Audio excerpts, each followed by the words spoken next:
नमस्ते विद्यार्थी मित्रों, जो આપણે હવે આગળ વધીએ ચેપ્ટરમાં સ્વાધ્યાયમાં પહેલો દાખલો 12.1 બરાબર। રકમ જુઓ તમે। 1 મિનિટમાં 3 લિટરના દરથી પસાર થતા પાણીને ગીઝર 27°C થી 77°C સુધી ગરમ કરે છે બરાબર। આપણે જે ગીઝર વાપરીએ છીએ પાણી ગરમ કરવા માટે, એ ગીઝરમાં દર મિનિટે ગીઝરની અંદરથી 3 લિટર પાણી પસાર થાય છે અને એ પસાર થતાં પાણીનું તાપમાન ગીઝર વડે 27°C થી વધીને 77°C થાય છે બરાબર। એટલે ટૂંકમાં દર મિનિટે 3 લિટર પાણી 27 થી 77°C સુધી ગરમ થાય છે। જો ગીઝર ગેસ બર્નર પર કાર્ય કરતું હોય, એટલે કે અહીંયા ગેસ છે એ બળતણ તરીકે વપરાતું હોય અને બળતણ ઉષ્મા 4×10⁴ જૂલ પર ગ્રામ હોય, એટલે કે 1 ગ્રામ બળતણ વપરાય એટલે 4×10⁴ જૂલ ઉષ્મા ઉર્જા મળતી હોય। તો બળતણ વપરાશનો દર કેટલો, એટલે આપણે દર મિનિટે વપરાતા બળતણનું દર શોધવાનું છે બરાબર। બળતણ વપરાશનો દર એટલે દર મિનિટે કેટલું બળતણ વપરાશે એ આપણે શોધવું છે। તો ગણીએ, જો પહેલાં આપણને જે આપેલું છે એ માહિતી અહીંયા લખી નાખીએ કે 1 મિનિટમાં 3 લિટરના દરથી પસાર થતું પાણી, એટલે પસાર થતાં પાણીનું કદ આપ્યું છે આપણને લીટરમાં। પસાર થતાં પાણીનું કદ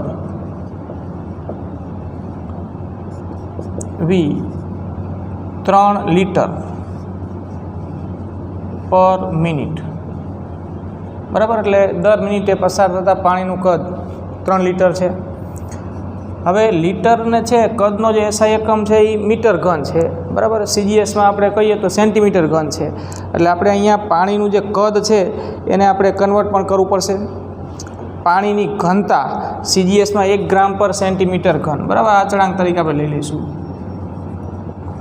પાણીની ઘનતા રો વડે દર્શાવો તો સીજીએસ પદ્ધતિ પ્રમાણે પાણીની ઘનતાનું મૂલ્ય 1 ગ્રામ પર સેન્ટીમીટર ઘન બરાબર।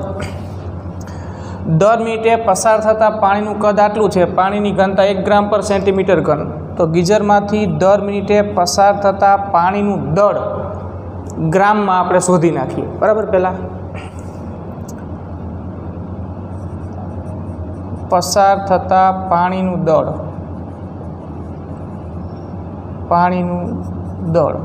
બરાબર, દળ બરાબર ઘનતા ગુણ્યા કદ થાય। જો આપણી પાસે કદ છે અને ઘનતા છે, એના પરથી દળ મળી જાય। તો દળ બરાબર ઘનતા ગુણ્યા કદ, ઘનતા બરાબર દળ છેદમાં કદ થાય, તો દળ બરાબર ઘનતા ગુણ્યા કદ બરાબર। અહીંયા એમ વડે દર્શાવી દો એમ। તો એમ બરાબર ઘનતા કેટલી, તો કે 1 ગ્રામ પર સેન્ટીમીટર ઘન, 1 ગ્રામ પર સેન્ટીમીટર ઘન। અને કદ અહીંયા લીટર પર મિનિટમાં છે બરાબર, એટલે આપણે કદને અહીંયા સેન્ટીમીટર ઘન પર મિનિટમાં કન્વર્ટ કરીને લખવું પડશે। પહેલાં આપણે લખી દેજો કે કદ છે 3 લિટર પર મિનિટ બરાબર। હવે એક સંબંધ છે, જો કે 1 લિટર બરાબર 10⁻³ મીટર ઘન થાય બરાબર। આ સંબંધ ધ્યાનમાં રાખજો। 1 લિટર બરાબર 10⁻³ મીટર ઘન। તો 1 લિટર બરાબર 10⁻³ મીટર ઘન થાય, તો આ મીટર ઘનને સેન્ટીમીટર ઘનમાં કન્વર્ટ કરવું હોય બરાબર। આપણે અહીંયા મીટર ઘનને સેન્ટીમીટર ઘનમાં કન્વર્ટ કરીએ તો ગુણ્યા 10⁶ કરવા પડે બરાબર, 3 ઘાત છે। એટલે જેમ મીટરના સેન્ટીમીટર કરો તો 10⁵ મીટર સ્ક્વેરના સેન્ટીમીટર સ્ક્વેર કરો હોય તો 10⁵ મીટરના સેન્ટીમીટર હોય બરાબર। આ કન્વર્ઝન ખબર છે ને આપણને કે 1 સેન્ટીમીટર બરાબર 10⁵ મીટર, સેન્ટીમીટર સ્ક્વેર હોય તો અહીંયા 10⁴ અને સેન્ટીમીટરનો ઘન હોય તો 10⁶ બરાબર। આ કન્વર્ઝન છે। તો એનો ઉપયોગ આપણે અહીંયા કર્યો કે 1 લિટર બરાબર 10⁻³ મીટર ઘન, તો 10⁻³ ગુણ્યા 10⁶ કરો તો સેન્ટીમીટર ઘન, એટલે કે 10⁻³ સેન્ટીમીટર ઘન 1 લિટર બરાબર।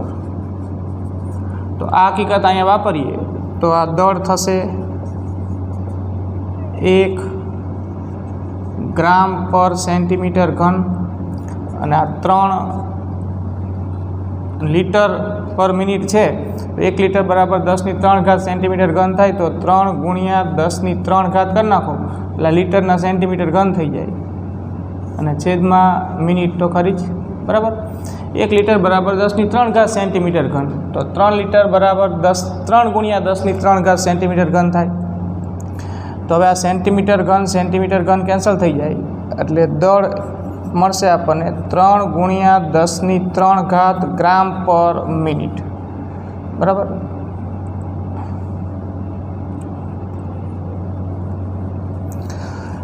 ગીઝરમાંથી દર મિનિટે પસાર થતા પાણીનું દળ 3 × 10³ ગ્રામ પર મિનિટ આપણને મળી ગયું બરાબર। આપણે જવાબ મેળવવાનો છે કે બળતણ વપરાશનો દર કેટલો। તો બળતણ વપરાશનો દર શોધવા માટે પહેલાં આપણે અહીંયા ઉદ્ભવતી ઉષ્મા ઉર્જા શોધી નાખીએ। ગીઝર વડે ઉદ્ભવતી ઉષ્મા ઉર્જા પાણી વડે જે શોષાશે જે ગીઝર વડે ઉત્પન્ન થશે તો આપણને બીજું આપેલું છે તાપમાનનો ફેરફાર,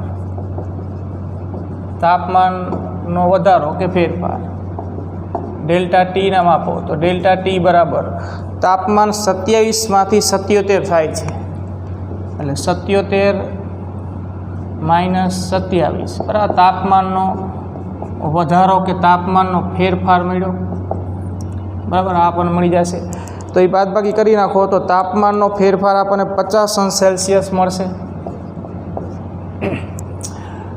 હવે આટલા તાપમાનના ફેરફારને અનુરૂપ પાણી વડે શોષાતી ઉષ્મા શોધી નાખીએ। પાણી વડે શોષાતી ઉષ્મા બરાબર। હવે આપણી પાસે સૂત્ર છે જો આને પહેલાંના ચેપ્ટરમાં આપણે ભણી ગયા કે Q બરાબર mc ડેલ્ટા ટી બરાબર।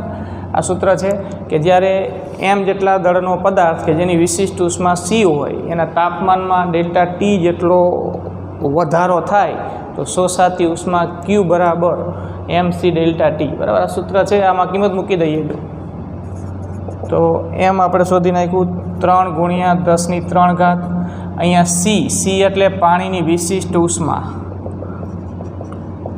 પાણીની વિશિષ્ટ ઉષ્મા તો પાણીની વિશિષ્ટ ઉષ્માનું મૂલ્ય આપણને આપી દીધું હોય અચળાંક તરીકે।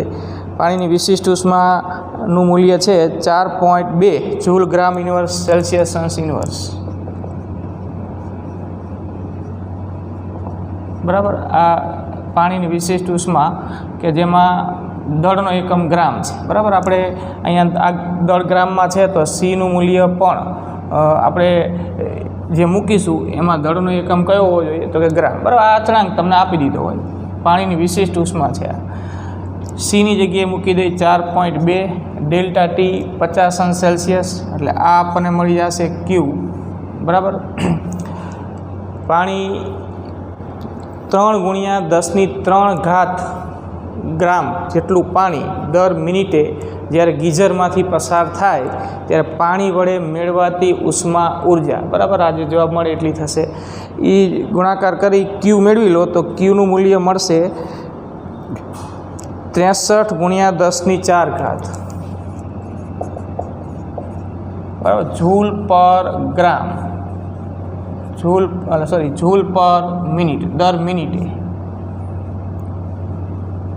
જૂલ પર મિનિટ બરાબર। આ ગુણાકાર કરી જુઓ એટલે 63 × 10⁴ જૂલ પર મિનિટ મળશે। હવે જો અહીં ધ્યાન આપો આપણને કીધું છે કે ઉષ્મા 4 × 10⁴ જૂલ પર ગ્રામ હોય બળતણ વડે મળતી ઉષ્મા 4 × 10⁴ જૂલ પર ગ્રામ હોય એટલે 1 ગ્રામ બળતણનો વપરાશ થાય એટલે 4 × 10⁴ જૂલ ઉષ્મા ઉર્જા મળે છે। તો ઉષ્મા ઉર્જા આપણને દર ગ્રામ દીઠ જે મળે છે આપેલી છે। પાણી જ્યારે દર મિનિટે ગીઝરમાંથી પસાર થશે ત્યારે પાણી વડે શોષાતી ઉષ્મા આપણે શોધી નાખી તો બળતણ વપરાશનો દર શોધવો હોય તો આવી ત્રિરાશિ મુકાઈ ગયો કે 4 × 10⁴ જૂલ જેટલી ઉષ્મા માટે 1 ગ્રામ બળતણની જરૂર પડે। આ પણ રકમમાં આપેલું છે જો કે 4 × 10⁴ જૂલ ઉષ્મા ઉર્જા માટે 1 ગ્રામ બળતણ જોઈએ તો આપણને તો કેટલી ઉષ્મા ઉર્જા પાણી વડે શોષાતી મળી તો કે 63 × 10⁴ જૂલ દર મિનિટે, બરાબર. તો દર મિનિટે પાણી આટલી ઉષ્મા ઉર્જા શોષે છે, તો ઉષ્મા ઉર્જા માટે કેટલું બળતણ જોઈએ? તો આ જે જવાબ આવે એ જ બળતણ વપરાશનો દર અથવા તો દર મિનિટે વપરાતું બળતણ થયું. માટે બળતણ વપરાશનો દર, બળતણ વપરાશનો દર બોલો કે દર મિનિટે વપરાતું બળતણ, દર મિનિટે વપરાતું બળતણ, બરાબર. કેટલું થશે તો કે 63 × 10⁴ ગુણ્યા 1 છેદમાં 4 × 10⁴, બરાબર. તો આ આપણને મળશે બળતણ વપરાશનો દર. છેલ્લો જવાબ મળે તો એ મેળવી લો કે 63 × 10⁴ છેદમાં 4 × 10⁴, બરાબર. ભાગાકાર કરશો એટલે 10⁴ વાળું પદ કેન્સલ થઈ ગયું. 63 / 4 કરો એટલે 15.75, 15.75 ગ્રામ પર મિનિટ દર મિનિટે, બરાબર. આટલું બળતણ વપરાશે, બરાબર છે. આપણો છેલ્લો જવાબ ફરીથી એકવાર જોઈ લેજો. આપણને રકમમાં આપી મુજબ પસાર થતાં પાણીનું કદ 3 લિટર પર મિનિટ છે, બરાબર. દર મિનિટે આટલા લીટર પાણી પસાર થશે. પાણીની ઘનતા આ અચળાંક આપણી પાસે હોય. હવે ઘનતા અને કદ પરથી આપણે પહેલાં પસાર થતાં પાણીનું દળ શોધી નાખ્યું કે દળ બરાબર ઘનતા ગુણ્યા કદ. તો દળ બરાબર ઘનતા 1 ગ્રામ પર સેન્ટીમીટર ઘન, કદ 3 લિટર પર મિનિટ. હવે અહીંયા કદ છે એ લીટરમાં છે, એને આપણે સેન્ટીમીટર ઘનમાં કન્વર્ટ કરીને મૂક્યું. એના માટે આ સંબંધ છે કે 1 લિટર બરાબર 10⁻³ મીટર ઘન થાય, તો 1 લિટર બરાબર 10⁻³ સેન્ટીમીટર ઘન થાય કન્વર્જન કરો એટલે, બરાબર. એટલે હવે અહીંયા 3 લિટર છે, 1 લિટર એટલે 10⁻³ સેન્ટીમીટર ઘન, તો 3 લિટર એટલે 3 × 10⁻³, બરાબર. 3 × 10⁻³ સેન્ટીમીટર ઘન અહીંયા મૂકી દીધું. આ લીટરનું સેન્ટીમીટર ઘન કર્યું એટલે 3 × 10⁻³ થશે. આ સેન્ટીમીટર ઘન કેન્સલ થઈ ગયું એટલે 3 × 10⁻³ ગ્રામ પર મિનિટ. આ દર મિનિટે ગીઝરમાંથી પસાર થતાં પાણીનું દળ આવ્યું. હવે એ જે પાણી પસાર થાય છે એના તાપમાનનો વધારો આટલો થશે, બરાબર. આપણને આપેલું છે રકમમાં. પાણી વડે શોષાતી ઉષ્મા આપણે શોધી નાખી, Q બરાબર mc∆T સૂત્રનો ઉપયોગ કરીને. C પાણીની વિશિષ્ટ ઉષ્મા છે, તો Q જે મળ્યું 63 × 10⁴ જૂલ પર મિનિટ, એટલે દર મિનિટે પાણી વડે આટલા જૂલ ઉષ્મા ઉર્જાનું શોષણ થાય, બરાબર, આપેલ ગીઝરમાંથી. તો બળતણ વપરાશનો દર અથવા તો દર મિનિટે વપરાતું બળતણ શોધવું છે કેટલા દળનું, તો એના માટે હવે આપણે ત્રિરાશિ મૂકી. રકમ આપી એ પ્રમાણે કે 4 × 10⁴ જૂલ ઉષ્મા ઉર્જા માટે 1 ગ્રામ બળતણ વપરાય, તો આપણને તો દર મિનિટે 63 × 10⁴ જૂલ ઉષ્મા ઉર્જા મળે છે. તો 63 × 10⁴ જૂલ ઉષ્મા ઉર્જા માટે કેટલું બળતણ વપરાય, આ ત્રિરાશિ મૂકો એટલે એ જ કહેવાય બળતણ વપરાશનો દર. આના પરથી જવાબ આપણને મળી જાય, દર મિનિટે વપરાતું બળતણ 15.75 ગ્રામ પર મિનિટ, બરાબર છે.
જો હવે આપણે બીજો દાખલો જોઈએ સ્વાધ્યાયમાં 12.2 જો રકમ જુઓ અચળ દબાણે 2 × 10⁻² કિલોગ્રામ નાઇટ્રોજનનું તાપમાન 45°C જેટલું વધારવા માટે કેટલી ઉષ્મા આપવી પડે? એટલે આપણને વાયુનું દળ આપ્યું છે, બરાબર, નાઇટ્રોજન વાયુ છે, નાઇટ્રોજન વાયુનું દળને એમ વડે દર્શાવી દો. દળ છે 2 × 10⁻² કિલોગ્રામ, બરાબર. અને તાપમાનનો વધારો આપ્યો છે. આપણે તાપમાન એનું જે હોય એમાંથી 45°C જેટલું વધારવાનું છે. એટલે આ ડાયરેક્ટ જ તાપમાનનો વધારો જ આપી દીધો છે, બરાબર. તમને એમ કીધું હોય કે તાપમાન કોઈ પણ કે 20 થી 40 થાય છે તો વધારો 40 - 20 કહેવાય. પણ અહીંયા શબ્દ રકમમાં એવો જ વાપર્યો છે કે તાપમાન એનું 45°C જેટલું વધારવામાં આવે છે. 45°C એ અંતિમ તાપમાન નથી, પણ એ તાપમાનનો વધારો છે, બરાબર. ડેલ્ટા ટી જ છે ડાયરેક્ટ તાપમાનનો વધારો ડેલ્ટા ટી 45°C. બીજું આપણને આપેલું છે નાઇટ્રોજનનો અણુભાર.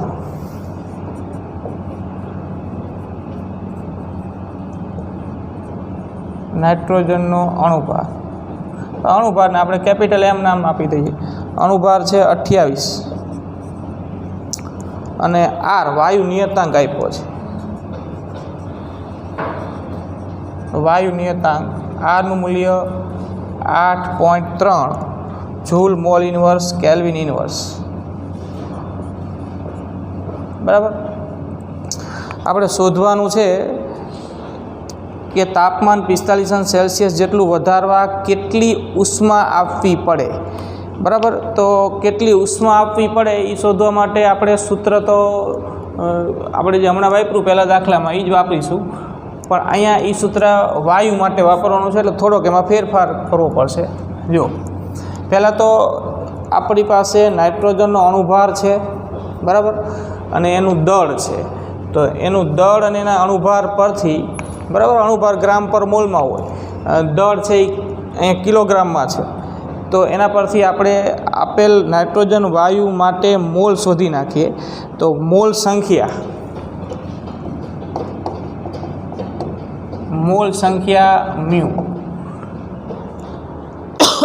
સંખ્યા બરાબર દળ છેદમાં અણુભાર, બરાબર. આ મોલ સંખ્યા આ રીતે મળી જાય આપણને કે મ્યુ બરાબર દળ એનું 2 × 10⁻² કિલોગ્રામ અને આ 28. એટલે મ્યુ બરાબર 2 × 10⁻² છેદમાં 28, બરાબર. પણ આમાં જો આ કિલોગ્રામમાં છે અને આ 28 ગ્રામ પર મોલ હોય. આ એકમ ગ્રામ પર મોલ, આ કિલોગ્રામ છે. એટલે આપણે અહીંયા આ દળ છે એ કિલોગ્રામમાં ન મૂકતા આપણે એને ગ્રામમાં કન્વર્ટ કરીને મૂકી દઈએ. તો 2 × 10⁻² કિલોગ્રામ છે એના ગ્રામ કરવો હોય તો 10⁻³ વડે ગુણી નાખો એટલે આ ગ્રામમાં થઈ ગયું, બરાબર. એટલે કે 20 ગ્રામ થાય. એટલે દળ આપણે ગ્રામમાં મૂકીએ તો અહીંયા ડાયરેક્ટ 20, બરાબર.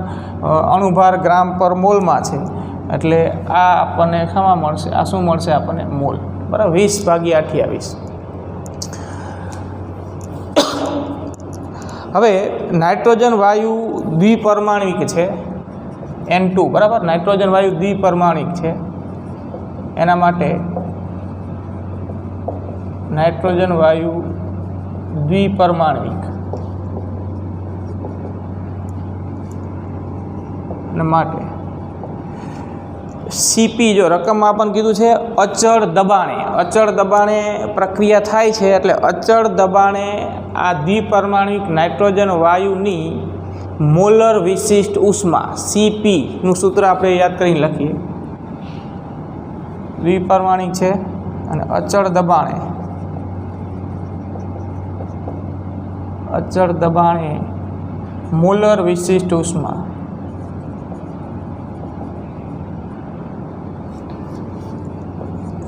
મોલર વિશિષ્ટ ઉષ્મા, બરાબર. અચળ દબાણે મોલર વિશિષ્ટ ઉષ્મા CP, બરાબર. આપણે કાલના લેક્ચરમાં જોઈ ગયા કે દ્વિપરમાણિક વાયુ, બરાબર. જો વાઇબ્રેશન હોય દ્વિપરમાણિક વિથ વાઇબ્રેશન તો તમને ચોખવટ પાડેલી હોય.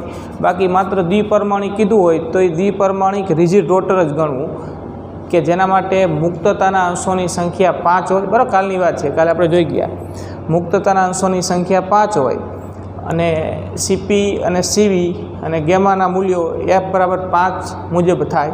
એટલે દ્વિપરમાણિક છે રિજિડ રોટર ગણવાનો નાઇટ્રોજન વાયુ. તો દ્વિપરમાણિક રિજિડ રોટર ગણો તો નાઇટ્રોજન વાયુ માટે F બરાબર 5, મુક્તતાના અંશોની સંખ્યા F બરાબર 5. હવે CP અને CV, બરાબર. તો CPનું સૂત્ર હતું R પ્લસ FR છેદમાં 2. તો આના પરથી આપણે લખી શકીએ કે R પ્લસ Fની જગ્યાએ 5R છેદમાં 2, બરાબર. આ ડાયરેક્ટ તમે શુદ્ધ સૂત્ર લખો તોય ચાલે, પણ આ તો જો સીધું ખ્યાલ ન આવે તો આ CPનું આ સૂત્ર યાદ કરવાનું અને એમાં દ્વિપરમાણિક રિજિડ રોટર માટે મુક્તતાના અંશોની સંખ્યા 5 અહીં Fની જગ્યાએ મૂકી દો એટલે આ જવાબ મળશે આપણને 7R છેદમાં 2, બરાબર. ટૂંકમાં દ્વિપરમાણિક વાયુ હોય રિજિડ રોટર વાઇબ્રેશન ન હોય તો એના માટે F બરાબર 5 અને CP 7R છેદમાં 2 થાય. આ સૂત્ર આપણે કાલે બનાવ્યું, બરાબર. સીધો જ ઉપયોગ કરો અહીંયા તોય ચાલે. હવે જો આપણી પાસે R છે, આપણી પાસે હવે CPનું સૂત્ર પણ છે આપેલ નાઇટ્રોજન દ્વિપરમાણિક વાયુ માટે. આપણે શોધવાનું છે નાઇટ્રોજનને આટલું તાપમાન એનું વધારવા કેટલી ઉષ્મા આપવી પડે. તો હવે આપવી પડતી ઉષ્મા જો સૂત્ર તો આ જ છે, Q બરાબર MC ડેલ્ટા T. પણ જ્યારે આપણે વાયુ માટે આ સૂત્ર વાપરતા હોય વાયુ માટે, તો વાયુમાં એનો જથ્થો છે એ દળમાં એનો જે જથ્થો છે એ મોલ સંખ્યામાં મપાય. તો વાયુ માટે આ સૂત્ર આપણે વાપરીએ ત્યારે અહીંયા એમની જગ્યાએ મ્યુ આવશે. અને અચળ દબાણે પ્રક્રિયા છે તો આ જે વિશિષ્ટ ઉષ્મા આવે એ જે શરતો એ પ્રમાણે આવે. અચળ દબાણ હોય તો CP આવે, અચળ કદે હોય તો CV આવે. એટલે વાયુને આપવી પડતી ઉષ્મા Q બરાબર મ્યુ CP ડેલ્ટા T આવું સૂત્ર થાય, બરાબર. એમના સ્થાને મ્યુ લખવું. ઘન અને પ્રવાહી માટે Q બરાબર MC ડેલ્ટા T, આપણે આની પહેલાંના દાખલામાં એ સૂત્ર વાપર્યું. પણ વાયુ માટે Q બરાબર મ્યુ C ડેલ્ટા T, ત્યાં એમના સ્થાને મ્યુ આવશે. વાયુનો જથ્થો છે એ મોલમાં મપાય એટલે આપણે મ્યુ મૂકીશું, બરાબર.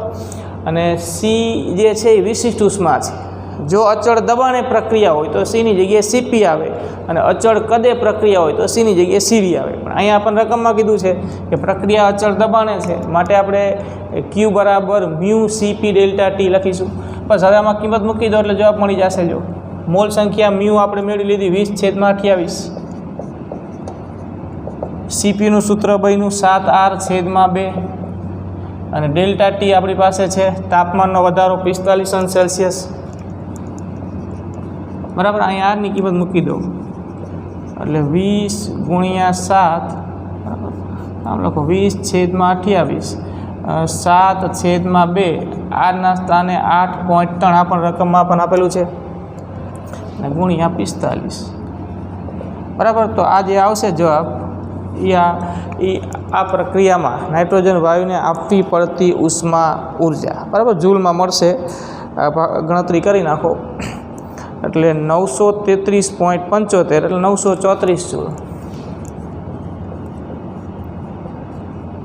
Nearly equal to round of કરીને લખો તો 934 જૂલ, બરાબર. આ જવાબ આપણો. સમજ્યા આખી વાત?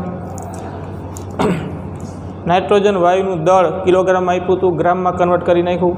તાપમાનનો વધારો આપેલો છે, નાઇટ્રોજન વાયુનો અણુભાર આપેલો છે, આરનું મૂલ્ય આપ્યું છે, બરાબર, રકમમાં છે. પહેલાં આપણે મોલ સંખ્યા શોધી નાખી દળ છેદમાં અણુભાર કરીને. દળ અહીંયા ગ્રામમાં, અણુભાર 28 આપેલો છે. હવે નાઇટ્રોજન વાયુ દ્વિપરમાણિક છે જો, એટલે એના માટે મુક્તતાના અંશોની સંખ્યા 5 થાય અને માટે CPના સૂત્ર 7R છેદમાં 2 પરથી, એટલે CPનું સૂત્ર FR છેદમાં 2 પરથી અહીં ડાયરેક્ટ જ આપણે લખીએ. જો કે આર પ્લસ FR છેદમાં 2 છે ને, તો આ શું થયું, આમાં કિંમત મૂકી દો, આર પ્લસ અહીંયા 5R છેદમાં 2 અને આમ લસા લઈને કરો એટલે 7R છેદમાં 2 બરાબર. સીપી મ્યુ આપણે જાણીએ છીએ, તો આપવી પડતી ઉષ્મા Q બરાબર mCp ડેલ્ટા ટી, એમાં કિંમત મૂકી દો એટલે Q મળી જશે બરાબર છે.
જો હવે આ ચેપ્ટરમાં છેલ્લે હવે આપણે ઉષ્મા યંત્ર અને રેફ્રિજરેટર અથવા હીટ પંપ બરાબર આવી રચનાઓ ભણવાની છે.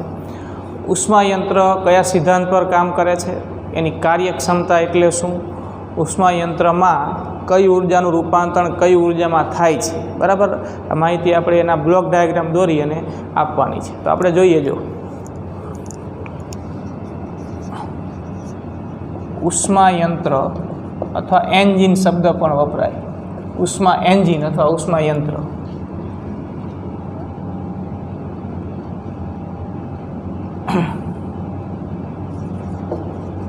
એટલે શું, તેની કાર્યક્ષમતાનું સૂત્ર મેળવો.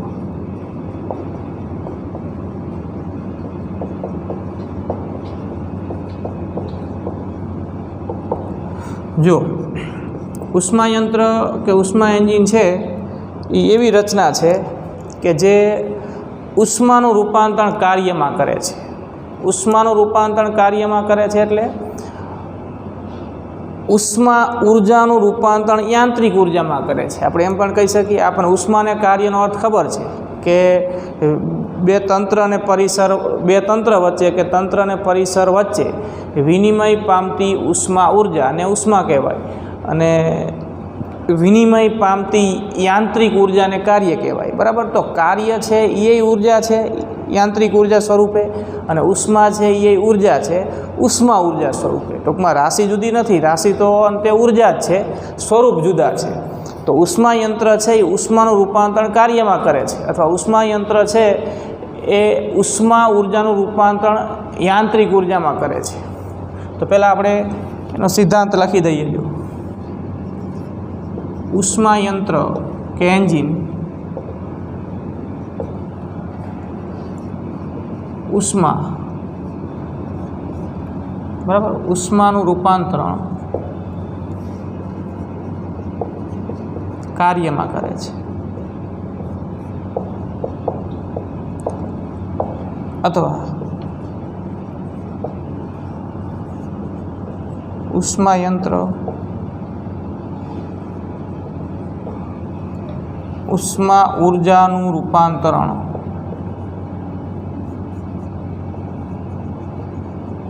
યાંત્રિક ઉર્જામાં કરે છે બરાબર.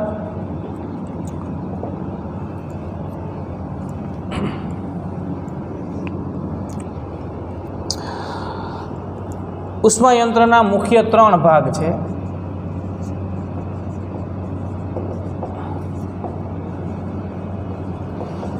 મુખ્ય 3 ભાગ છે બરાબર. કયા 3 ભાગ? તો કે ઉષ્મા પ્રાપ્તિ સ્થાન, ઉષ્મા પ્રાપ્તિ સ્થાન ઉષ્માયંત્ર કે ઉષ્મા એન્જિન જ્યાંથી ઉષ્મા ઉર્જા મેળવે એને ઉષ્મા પ્રાપ્તિ સ્થાન કહેવાય, અથવા એને ઊંચા તાપમાને પરિસર અથવા તો ગરમ પરિસર એવું પણ કહેવાય છે. ઉષ્મા પ્રાપ્તિ સ્થાન અથવા ઘણી વખત શબ્દ વપરાય છે ગરમ પરિસર. બીજો ભાગ છે કાર્યકારી પદાર્થ. બરાબર, આ શબ્દો એના માટે વપરાય છે. કાર્યકારી પદાર્થ. કાર્યકારી પદાર્થ એટલે તંત્ર ટૂંકમાં, બરાબર, જેને આપણે તંત્ર પણ કહેશું. અને ત્રીજું છે ઠારણ વ્યવસ્થા. ઠારણ વ્યવસ્થા. ઠારણ વ્યવસ્થા એટલે કે ઠંડુ પરિસર. ઘણી વખત એના માટે શબ્દ વપરાય છે ઠંડુ પરિસર.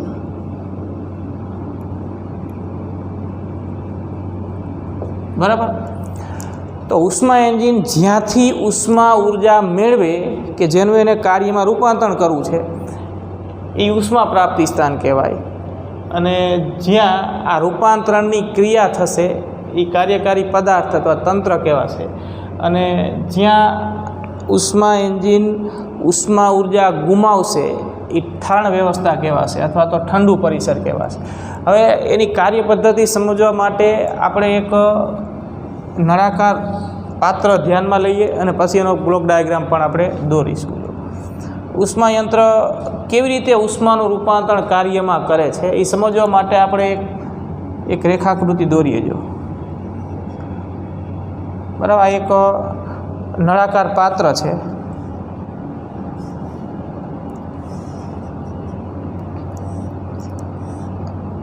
આ એક બર્નર છે, બરાબર, બર્નર કે જ્યોત. હવે નળાકાર પાત્ર છે એનું તળિયું ઉષ્મીય સુવાહક છે.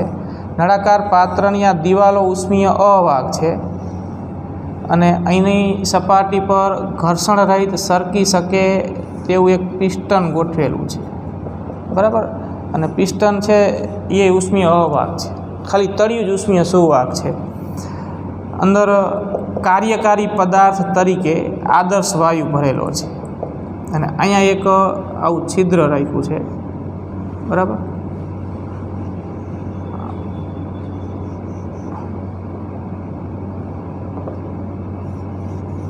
જો હવે સમજીએ આપણે કે આ બર્નરની જ્યોત છે એને તમે અહીંયા બરાબર સળગાવો એટલે આ તળિયું ગરમ કરો જ્યોત વડે એટલે આ તળિયું ઉષ્મીય સુવાહક છે એટલે અંદરનું જે વાયુતંત્ર છે એ ઉષ્મા ઉર્જા આના વડે મેળવશે. તો આ વાયુતંત્ર છે એ કાર્યકારી પદાર્થ છે. આ કાર્યકારી પદાર્થ, બરાબર, જેને આપણે તંત્ર કહેશું, અંદર ભરેલો વાયુ. આ બર્નરની જ્યોત છે કે જ્યાંથી આ વાયુતંત્ર કે કાર્યકારી પદાર્થ ઉષ્મા ઉર્જા મેળવે છે તો એ થયું ઉષ્મા પ્રાપ્તિ સ્થાન. આ બર્નર છે એ આપણી ગોઠવણીમાં ઉષ્મા પ્રાપ્તિ સ્થાન થયું.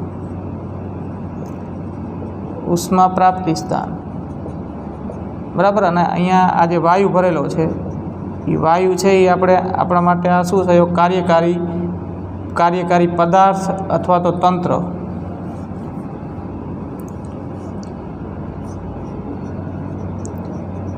કાર્યકારી પદાર્થ અથવા આપણે એને તંત્ર એવું પણ કહેશું. બરાબર. હવે થાય શું જો કે આ બર્નર કે જે ઉષ્મા પ્રાપ્તિ સ્થાન થયું અહીંયાથી આ તંત્ર કે કાર્યકારી પદાર્થ ઉષ્મા ઉર્જા મેળવશે. આ વાયુતંત્ર ઉષ્મા ઉર્જા મેળવે એટલે એનું પ્રસરણ થાય. પ્રસરણ થાય એનો અર્થ કે એના કદમાં વધારો થાય. કદમાં વધારો થાય એટલે આ પિસ્ટન છે એ દિવાલો પર ઘર્ષણ રહી સરકી શકે છે. એટલે અહીંથી કદનો વધારો થાય એનો અર્થ એવો થયો કે આ વાયુતંત્ર છે એ પિસ્ટન પર ઉપર તરફ કંઈક બળ લગાડશે કદ વધારવા માટે.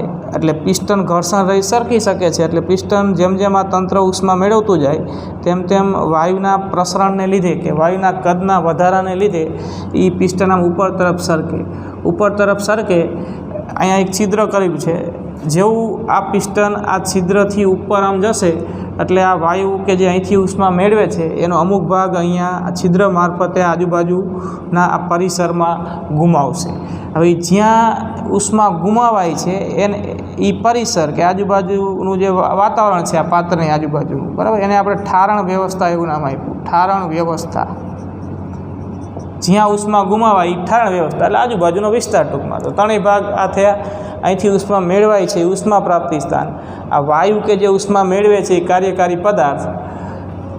ઉષ્મા મેળવવાથી વાયુનું પ્રસરણ થશે, પિસ્ટન પર ઉપર તરફ બળ લાગશે, પિસ્ટન આમ ઉપર તરફ ધકેલાશે. ઉપર આમ જતું પિસ્ટન જ્યારે આ નળાકાર પાત્રમાં છિદ્રથી ઉપર જેવું સરકે તરત જ વાયુ અહીંથી જે ઉષ્મા એને મેળવી એનો અમુક ભાગ આમ આજુબાજુના પરિસરમાં કે આજુબાજુના વિસ્તારમાં આ છિદ્ર મારફતે મેળવેલી ઉષ્માનો અમુક ભાગ ગુમાવશે. બરાબર, જેટલી મેળવે છે એ બધી નથી ગુમાવાતી, એનો અમુક ભાગ ગુમાવાય છે. જેવું આ પિસ્ટનથી ઉપર સરકે એટલે ઉષ્મા ગુમાવશે એટલે પિસ્ટન જે ઉપર જતું હતું કદમાં જે વધારો થઈ રહ્યો હતો એ ફરી પાછું કદ ઘટશે ને અહીંયાથી પિસ્ટન આમ નીચું આવશે. ફરી પાછું આ તંત્ર અહીંથી ઉષ્મા ઉર્જા મેળવશે, ઉપર જશે, અહીંયાથી પિસ્ટન આમ નીચું આવશે. એટલે આ પિસ્ટનની સતત આમ ઉપર નીચે ગતિ ચાલુ રહે. બરાબર, અહીંથી પિસ્ટન ઉપર જાય, અહીંયાથી ફરી પાછું નીચું આવે. આ એક ચક્ર પૂરું થયું કહેવાય. એક ચક્ર દરમિયાન આ ઉષ્મા પ્રાપ્તિ સ્થાનમાંથી ઉષ્મા યંત્ર જે ઉષ્મા મેળવશે એને આપણે Q1 નામ આપીશું. અને અહીંયા જે તંત્ર ઉષ્મા ઉર્જા ગુમાવશે એને આપણે Q2 કહેશું. જે મેળવાય છે એના કરતાં ગુમાવાતી ઓછી હોય એ બે વચ્ચેનો જે ડિફરન્સ મળે એ અહીંયા મળતું યાંત્રિક કાર્ય કહેવાય. અથવા તો તંત્ર વડે કે આપેલ જે રચના છે એના વડે ઉષ્માનું રૂપાંતરણ શામાં થયું કહેવાય? કાર્યમાં. બરાબર, અહીંથી ધારો કે 100 જૂલ ઉષ્મા મળતી હોય સમજવા માટે અને અહીંયા 80 જૂલ ગુમાવે છે તો 100 જૂલ એને આપીને 80 ગુમાવી તો 100 - 80 20 જૂલ જેટલી ઉષ્માનો ડિફરન્સ જે થયો એ ઉષ્મા ક્યાં ગઈ? આટલી મેળવીને આટલી ગુમાવી. બરાબર, 100 મળે છે ને 80 ગુમાવે છે, એનો અર્થ કે 20 જૂલ જેટલી ઉષ્માનું રૂપાંતરણ આ એક ચક્ર દરમિયાન શામાં થાય છે? કાર્યમાં. બરાબર, આ જ ઉષ્મા યંત્રનો સિદ્ધાંત છે કે ઉષ્માનું રૂપાંતરણ શામાં કરે? કાર્યમાં. ઉષ્મા પ્રાપ્તિ સ્થાનમાંથી વધારે ઉષ્મા મેળવે ઠારણ વ્યવસ્થામાં, એના કરતાં ઓછી ઉષ્મા ગુમાવે અને જે ડિફરન્સ થાય મેળવાતી અને ગુમાવાતી ઉષ્માનો એટલું આપેલ તંત્ર વડે કે કાર્યકારી પદાર્થ વડે કે આ યંત્ર વડે એટલું શું થશે? કાર્ય. બરાબર, એટલે મેળવેલી ઉષ્માનું રૂપાંતરણ શામાં થયું? કાર્યમાં. 100 જૂલ મળી 80 ગુમાવી એટલે 20 જૂલ જેટલું કાર્ય થયું કહેવાય. એ કાર્ય એ જ. બરાબર, આ પિસ્ટનની ઉપર નીચે થતી દોલિત ગતિ એક ચક્ર પૂરું થાય એવું બીજું થાય, ત્રીજું થાય, સતત આ પ્રક્રિયા ચાલુ રહે. એ દરમિયાન સતત કાર્યકારી પદાર્થ ઉષ્મા મેળવશે, એમાંનું અમુક ઉષ્માનું રૂપાંતરણ કાર્યમાં કરશે અને બાકીની ઉષ્મા એ અહીંયા ઠારણ વ્યવસ્થામાં ગુમાવશે.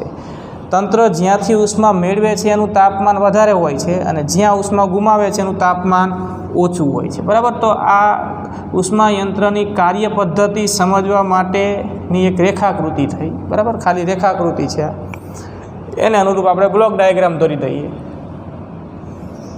જો અંદર જે વાયુ છે એ કાર્યકારી પદાર્થ કહેવાય કે તંત્ર. કાર્યકારી પદાર્થ કે તંત્ર જ્યાંથી ઉષ્મા ઉર્જા મેળવે છે. બરાબર, જ્યાંથી તંત્ર ઉષ્મા ઉર્જા મેળવે છે એ થયું ઉષ્મા પ્રાપ્તિ સ્થાન. ઉષ્મા પ્રાપ્તિ સ્થાન. ઉષ્મા પ્રાપ્તિ સ્થાનનું તાપમાન T1. ઉષ્મા પ્રાપ્તિ સ્થાનમાંથી આ કાર્યકારી પદાર્થ જે ઉષ્મા મેળવે છે એને આપણે સંજ્ઞા આપીએ Q1. બરાબર, અને આટલી ઉષ્મા ઉર્જા મેળવે અને તંત્ર વડે કાર્ય થાય એ કાર્યને આપણે નામ આપીએ W. તંત્ર વડે થતું કાર્ય. તંત્ર વડે કાર્ય. બરાબર, અહીંયા તંત્ર વડે કાર્ય થાય અને બાકીની ઉષ્મા એ જ્યાં ગુમાવે. બરાબર, બાકીની ઉષ્મા એ જ્યાં ગુમાવે એને આપણે કહીશું ઠારણ વ્યવસ્થા. ઠારણ વ્યવસ્થા. ઠારણ વ્યવસ્થા અથવા તો ઠંડુ પરિસર એવું કહેવાય અને ઉષ્મા પ્રાપ્તિ સ્થાનને આપણે ગરમ પરિસર એવું પણ કહી શકીએ. બરાબર, એટલે આ થઈ ઠારણ વ્યવસ્થા. તો આ બ્લોક ડાયાગ્રામ થયો.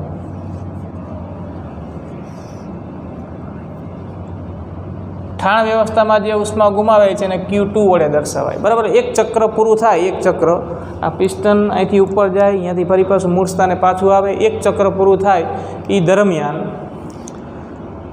તંત્ર વડે કે કાર્યકારી પદાર્થ વડે ઉષ્મા પ્રાપ્તિ સ્થાનમાંથી Q1 જેટલી ઉષ્મા એ મેળવે છે, એમાંથી W જેટલું તંત્ર વડે કાર્ય થાય છે અને બાકીની ઉષ્મા એ ઠારણ વ્યવસ્થામાં ગુમાવે છે.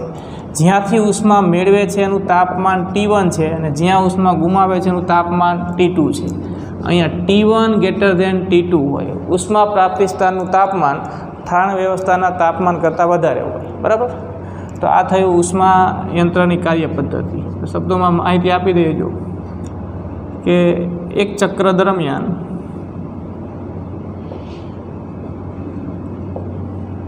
કાર્યકારી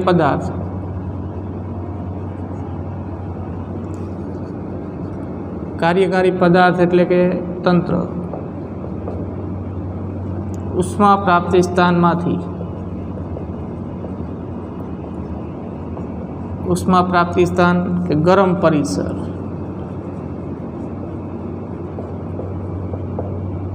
Q1 જેટલી ઉષ્મા મેળવે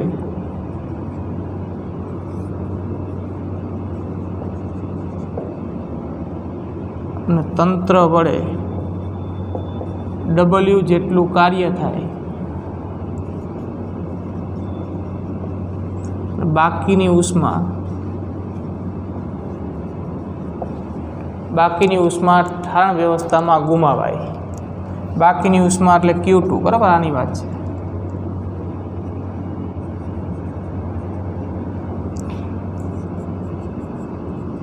ઠારણ વ્યવસ્થા અથવા તો ઠંડુ પરિસર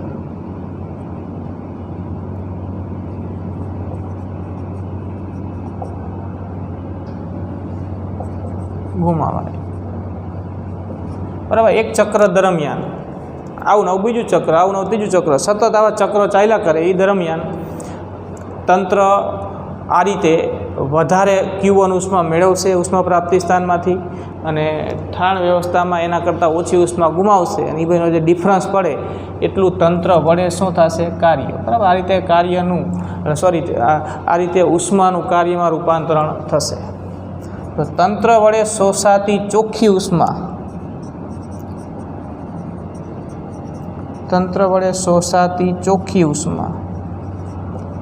ચોખ્ખી ઉષ્મા એટલે એને Q1 શોષીને Q2 ગુમાવી. તો ચોખ્ખી ઉષ્મા એટલે તો તફાવત જેટલી થઈ ને, Q1 મેળવીને Q2 ગુમાવી, તો Q1 - Q2 = Q. ચોખ્ખી ઉષ્મા Q એ તંત્ર વડે થતા કાર્ય જેટલી હોય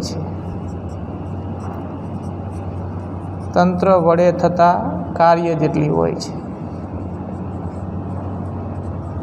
બરાબર. એટલે સૂત્ર થાય, જો Q1 મેળવી Q2 ગુમાવી તો આ થઈ તંત્રએ શોષેલી ચોખ્ખી ઉષ્મા Q અને એ જ થયું તંત્ર વડે થતું કાર્ય. તો W = Q = Q1 - Q2. બરાબર. હજી આમાં આપણે એની કાર્યક્ષમતાનું સૂત્ર પણ આપવાનું છે.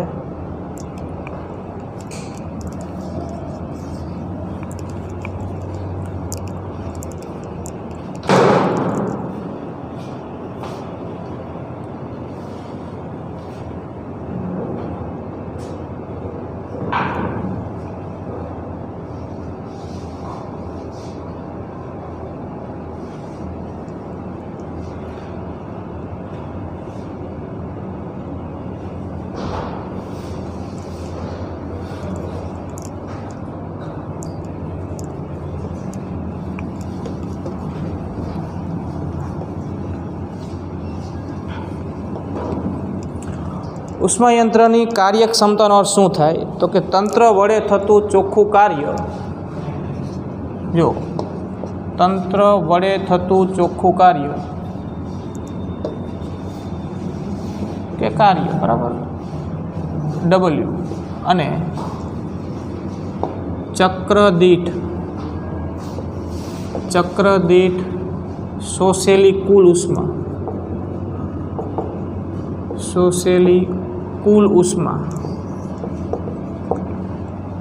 ચક્ર દીઠ શોષેલી કુલ ઉષ્મા કેટલી? Q1. તંત્ર વડે થતું કાર્ય કેટલું? W. તો તંત્ર વડે થતું ચોખ્ખું કાર્ય W અને ચક્ર દીઠ શોષેલી કુલ ઉષ્મા, બરાબર, ચોખ્ખી ઉષ્માની વાત નથી, કુલ ઉષ્મા Q1 ના ગુણોત્તરને ગુણોત્તરને ઉષ્માયંત્રની કાર્યક્ષમતા કહેવાય. કાર્યક્ષમતા, બરાબર. કાર્યક્ષમતાને આ રીતે ઈટા વડે દર્શાવીશું, બરાબર. ઈટા, તો ઈટા બરાબર W/Q1, બરાબર. એટલે એક સૂત્ર આ કાર્યક્ષમતાનું. હવે આમાં આપણે ડબલ્યુના સ્થાને આ લખી શકીએ Q1 - Q2.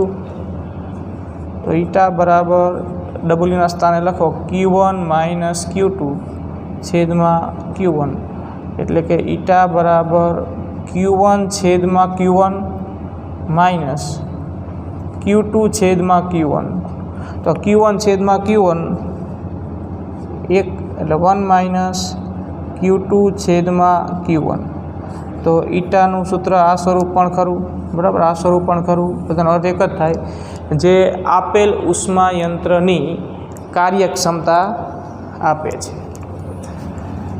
હવે તમે સૂત્ર પરથી જોઈ શકો છો કે ક્યારેય Q2 શૂન્ય હોતું નથી, બરાબર. એટલે કે જો આપેલ ઉષ્માયંત્રએ Q1 ઉષ્માનું શોષણ કરીને W જેટલું કાર્ય કરવું હોય તો એને કંઈક ઉષ્મા તો ગુમાવવી જ પડે. અહીંયા ક્યારેય Q2 શૂન્ય નથી હોતું, બરાબર. ઉષ્મા ઠારણ વ્યવસ્થામાં ગુમાવવી જ પડે. તો જો Q2 ક્યારેય શૂન્ય ન હોય, Q2 is not equal to 0, માટે ઈટા <1. સૂત્ર પરથી જો ક્યારેય Q2 શૂન્ય હોય જ નહીં તો એનો અર્થ કે ઈટાનું મૂલ્ય હંમેશા 1 કરતાં નાનું હોય. જો તમે જોઈ શકો આ છેલ્લા સૂત્ર પરથી કે જો Q2 શૂન્ય હોય ને તો ઈટા બરાબર 1 થાય. Q2ની જગ્યાએ 0 મૂકી દો તો આખું 0 થઈ ગયું, તો ઈટા બરાબર 1 થાય. પણ Q2 ક્યારેય શૂન્ય ન હોય, Q2 શૂન્ય ન હોય એનો અર્થ કે એકમાંથી આ પદ કંઈક તો મળે જ, જે બાદ થાય જ, એટલે ઈટાનું મૂલ્ય 1 કરતાં ઓછું જ મળે. એટલે કે આનો અર્થ એવો થાય કે ક્યારેય ઉષ્માયંત્રની કાર્યક્ષમતા 100% હોતી નથી, બરાબર. જે ઉષ્મા એ મેળવે છે એનું સંપૂર્ણપણે ક્યારેય કાર્યમાં રૂપાંતરણ થતું નથી. જે ઉષ્મા મેળવે છે એમાંથી અમુક ટકાનું જ કાર્યમાં રૂપાંતરણ થાય છે, બાકીની ઉષ્મા એને ગુમાવવી જ પડે છે. એટલે કંઈક ગુમાવશે તો જ એ ઉષ્માનું અમુક ટકામાં કાર્યમાં રૂપાંતરણ થશે. અહીંયા કંઈક ગુમાવ્યા વગર સંપૂર્ણ ઉષ્માનું 100% કાર્યમાં રૂપાંતરણ શક્ય નથી. એટલે કે કોઈ પણ ઉષ્માયંત્રની કાર્યક્ષમતા ક્યારેય 100% ન હોય, બરાબર.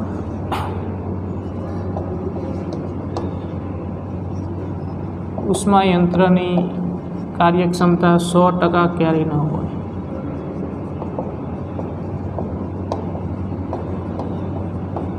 સો ટકા હોતી નથી, બરાબર. એટલે કે જે ઉષ્મા શોષે છે એમાંથી કંઈક એ ગુમાવશે જ તો જ ઉષ્માનું કાર્યમાં રૂપાંતરણ થશે. 100% આ સંપૂર્ણપણે Q1 Wમાં રૂપાંતરણ નહીં થઈ જાય, બરાબર. Q1 અને W સરખા થાય તો ઈટા બરાબર 1 થાય, પણ એવું શક્ય નથી કેમ કે Q2 ક્યારેય શૂન્ય ન હોય. પ્રકાર લખી દઈએ. ઉષ્માયંત્રના પ્રકાર. બાહ્ય દહન ઉષ્માયંત્ર. તો બાહ્ય દહન એટલે જેમાં બળતણનું બહારના ભાગમાં જ દહન થાય છે અને બહારથી જ, બરાબર, દહન કરી અને કાર્યકારી પદાર્થને ઉષ્મા આપી અને એનું કાર્યમાં રૂપાંતરણ થાય છે. ઉદાહરણ તરીકે બાહ્ય દહન ઉષ્માયંત્રનું ઉદાહરણ લખીએ તો વરાળ યંત્ર અથવા સ્ટીમ એન્જિન, બરાબર. રેલવે છે એ આવા વરાળ યંત્રો પર પણ કામ કરતી સ્ટીમ એન્જિન પણ કહેવાય. સ્ટીમ એન્જિનમાં કોલસાનો બળતણ તરીકે ઉપયોગ થાય. કોલસા વડે પાણીને ગરમ કરી પાણીને વરાળમાં રૂપાંતરણ કરી અને એને, બરાબર, આપણે આ રીતે ઉષ્મા મેળવી અને એનું અમુક ટકા કાર્યમાં રૂપાંતરણ કરી અને ઉષ્માનું કાર્યમાં રૂપાંતરણ શક્ય બનાવી શકાય છે. બીજો પ્રકાર છે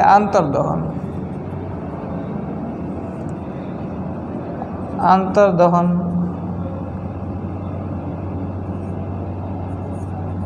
ઉષ્માયંત્ર, બરાબર. ઉદાહરણ તરીકે પેટ્રોલ એન્જિન અને ડીઝલ એન્જિન.